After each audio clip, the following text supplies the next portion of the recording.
Friends, today we are studying Brassicaceae family. I have took example mustard plant.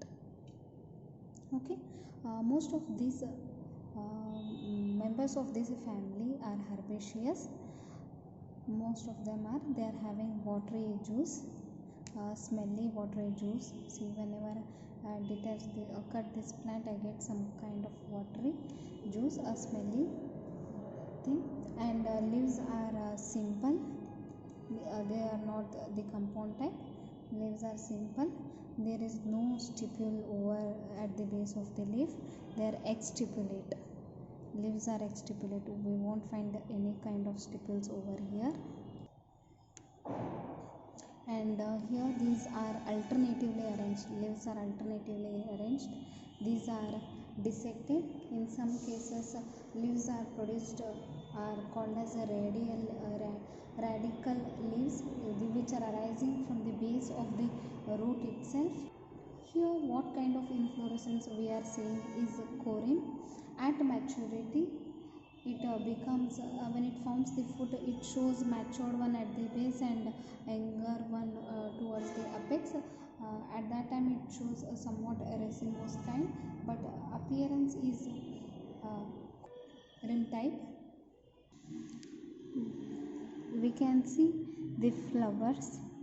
Flowers here are ebractet and ebracteolate. There is no presence of bract or bracteole. Bracteole ಕಂಡು ಬರೋದಿಲ್ಲ, so it is ebractet or ebracteolate. We can see the flower is complete. It is having androecium, gynoecium, calyx and as well as corolla. The distinguishing nature of this corolla is cruciform corolla. ಇದು ಏನೈತಪ್ಪ ಅಂತಂದ್ರೆ corolla cruciform ಅದ. I will dissect it and I will show you the corolla.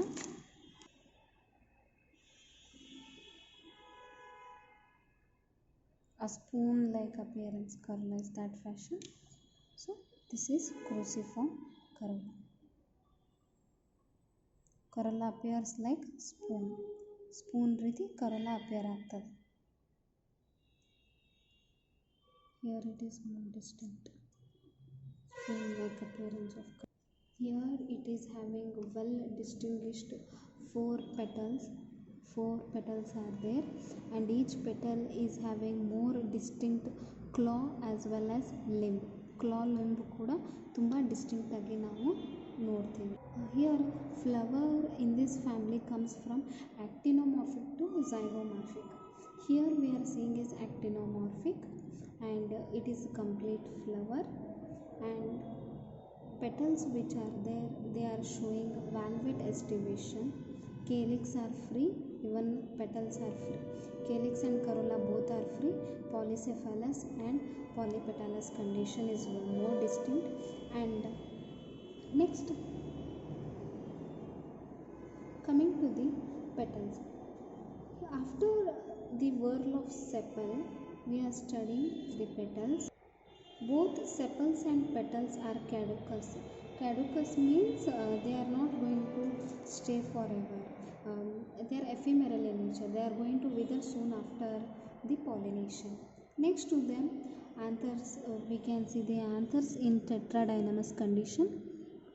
Very beautifully arrangement of anther is seen over here. See, these are four anthers, 1, 2, 3, 4, and another two anthers are below, 1 and 2. See, we can see the anthers in another angle. I am showing you one short anther in tetradynamous condition and four anthers are arranged here.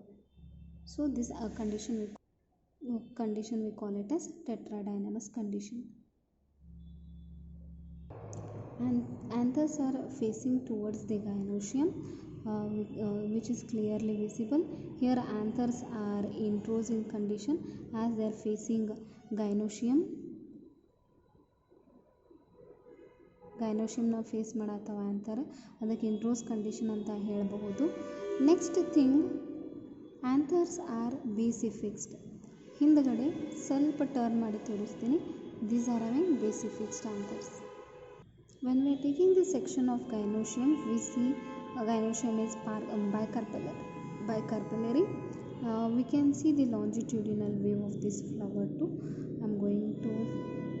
First I'm going to dissect them. Later we can see the arrangement of gynoecium. Gynoecium is superior. Nodri, calyx is below gynoecium and gynoecium is superior. When we are taking the section of this gynoecium, we can see it is bicarpellate in condition, which is having parietal placentation. Ovary is unilocular, but it is unilocular. It becomes bilocular by the presence of false septa. When we are going to take the section of this ovary, we can see false septa called replum in TS of ovary. This is the fruit. Fruit is siliqua or silicula fruit. Friends, what we are seeing now is tetradynamous anther. 1, 2, 3, 4, 5, 6 anthers are there.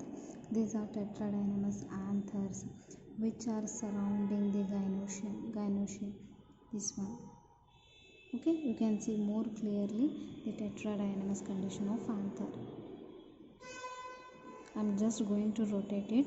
Please understand it more carefully how 4 anthers are arranged and 2 anthers are arranged in outer walls.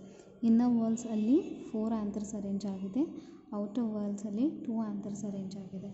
It is more beautifully seen here. Tetradynamous condition.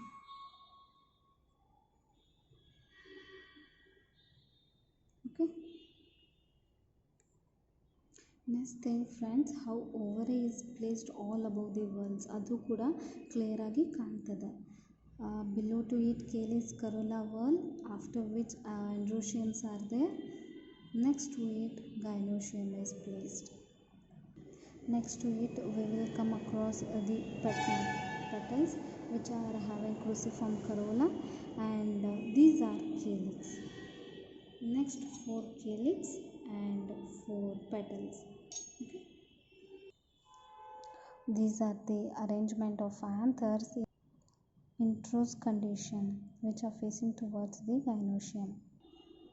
Now this is the TS of the ovary. What we are observing is TS of the ovary. It is having a false septum in between, and above which it is having 2 shades, 2 ovules which develops into mustard.